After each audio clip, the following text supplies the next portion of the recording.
ባቡል ዜናችን የመጨረሻ ምዕራፍ የቢዝነስ መረጃዎችን ወደ እናንተ እናደርሳለን። መረጃዎችን ልታጋራን ቤተልሔም ሞገስ እዚህ ስቱዲዮ ተገኝታለች። ቤቲ እንደምን ዋልሽ? ሰላም እንደምን ዋልክ አቢ? ደህና ነኝ። መረጃዎች አመሰግናለሁ። ጤና ይስጥልን የተከበራችሁ ተመልካቾቻችን፣ የአቡል ዜና የቢዝነስ ዘገባችን ተጀምሯል። ሀገራችን ደግሞ ኢትሲዎች አክሲዮን ማህበር ነው። መልእክቱን ተከታትለን እንመለስ።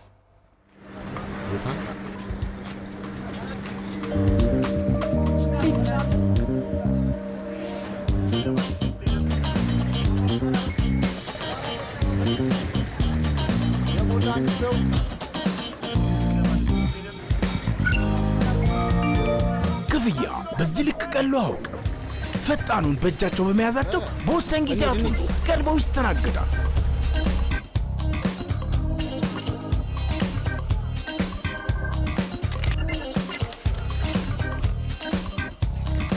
በምቹ ጠቅ ክፍል የሚያደርግ ሁሉ ፈገግታና ደስታን ይፈጥራሉ።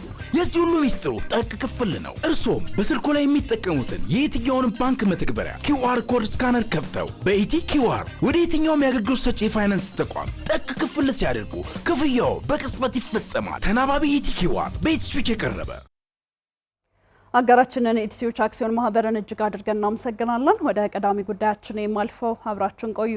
ባለሀብቶች ወደ ከተማዋ በመግባት ማልማት እንዲችሉ ባህር ዳርን ለኢንዱስትሪና ኢንቨስትመንት ምቹ የማድረግ ስራ ስለመሰራቱ የባህር ዳር ከተማ አስተዳደር ተቀዳሚ ምክትል ከንቲባ ጎሹ እንዳላማው አስታወቁ። ኢትዮጵያ ታምርት እኛ የምንሸምት የንቅናቄ መድረክ የአምራች ኢንዱስትሪዎችን የማምረት አቅም እድገት እንዲያመጣ የሚያግዝ መሆኑን የአማራ ክልል ኢንዱስትሪና ኢንቨስትመንት ቢሮ ገልጿል። ጌታቸው ስንታየው በዝርዝር ተመልክቶታል። የባህር ዳር ከተማ አስተዳደር ኢንዱስትሪና ኢንቨስትመንት መምሪያ ኢትዮጵያ ታምርት እኛ የምንሸምት በሚል ተዘጋጅቶ የነበረው የንቅናቄ መድረክ በፓናል ውይይት ተጠናቋል።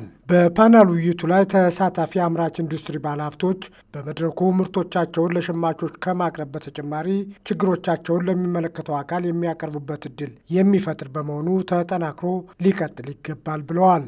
ሁሉን ሰው ለማስጎብኘት ሞክረናል። ስለዚህ በጣም ጥሩ ቆይታ ነው የነበረን።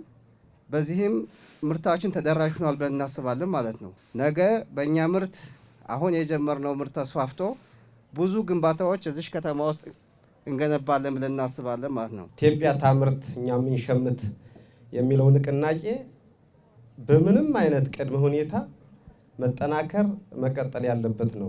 የንቅናቄ መድረኩ አዘጋጅ በምክትል ከንቲባ ማዕረግ የባህር ዳር ከተማ አስተዳደር ኢንዱስትሪና ኢንቨስትመንት መምሪያ ኃላፊ ወይዘሮ ብርሃን ንጉሴ የንቅናቄ መድረኩ ባለሀብቶችን ለመሳብ ያለው አስተዋጽኦ የጎላ ነበር ብለዋል። ኢትዮጵያ ታምርት መዘጋጀት ከጀመረበት ጊዜ ጀምሮ ከአመት ዓመት እድገት እያመጣ ነው የሄደው።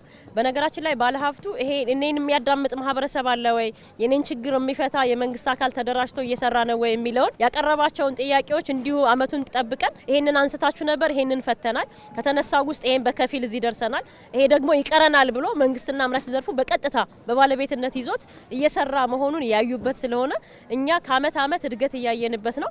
በዚህ ዘርፍ አምራች ኢንዱስትሪው ከአመት ዓመት ወደ እድገት ወደ ስራ የሚገባው ቁጥሩ እየጨመረ ነው ያለው ማለት ነው። በዚህ 6 ወር ውስጥ 22 ኢንዱስትሪዎች ወደ ስራ መግባት ማለት ቀላል ነገር አይደለም። በአማራ ክልል ኢንዱስትሪና ኢንቨስትመንት ቢሮ ምክትል ቢሮ ኃላፊ አቶ ተፈሪ ታረቀኝ የኢትዮጵያ ታምርት እኛ የምንሸምት የንቅናቄ መድረክ የአምራች ኢንዱስትሪዎች የማምረት አቅም እንዲያድግ ፋይዳው የጎላ ነው ብለዋል። 2014 ይሄ ኢኒሼቲቭ ሲጀመር የነበሩት የአምራች ኢንዱስትሪዎች የማምረት አቅም 46 በመቶ የማይበልጥ ነበር። አሁን ላይ እስከ ባለፈው 6 ወር የ2018 6ኛ ወር ድረስ 62.4 በመቶ የአምራች ኢንዱስትሪዎች የማምረት አቅም አጠቃቀምን ማድረስ ተችሏል። የባህር ዳር ከተማ አስተዳደር ተቀዳሚ ምክትል ከንቲባ ጎሹ እንዳላማው በበኩላቸው ከተማ አስተዳደሩ ከተማዋን ለባለሀብቶች ተስማሚ እንድትሆን የማድረግ ስራ በባለድርሻ አካላት ተሰርቷል ብለዋል።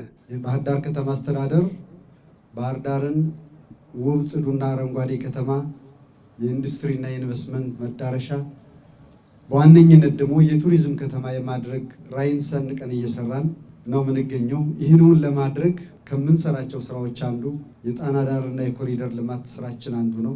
ይህን መሰረት አድርገን በሰራነው በዚህ ቦታ ላይ ይህንን ፕሮግራም ማካሄዳችን አንዱ ልዩ ያደርገዋል። አሁን እንደምታዩት ጣና ዳርቻ ላይ ቁጭ ብለን መወያየት ችለናል። ሀብታችን መጠቀም የጀመርንበት ጊዜ ላይ ነው ማለት ነው ያለነው። በሌላ መልኩ እንደዚህ በሚያምር መልኩ ደረጃውን በጠበቀ ተሰርቶ ምርትና አገልግሎቶቻችሁን እንድታስተዋውቁ የሚያስችል ሁኔታ መፍጠር ተችሏል። ኢትዮጵያ ታምርት እኛም እንሸምት የንቅናቄ መድረክ ላይ 81 የሚሆኑ ባለሀብቶች ምርቶቻቸውን በማቅረብ የማስተዋወቅ ስራና ለሸማቾችም በተመጣጣኝ ዋጋ አቅርበው መሸጥ ችለዋል።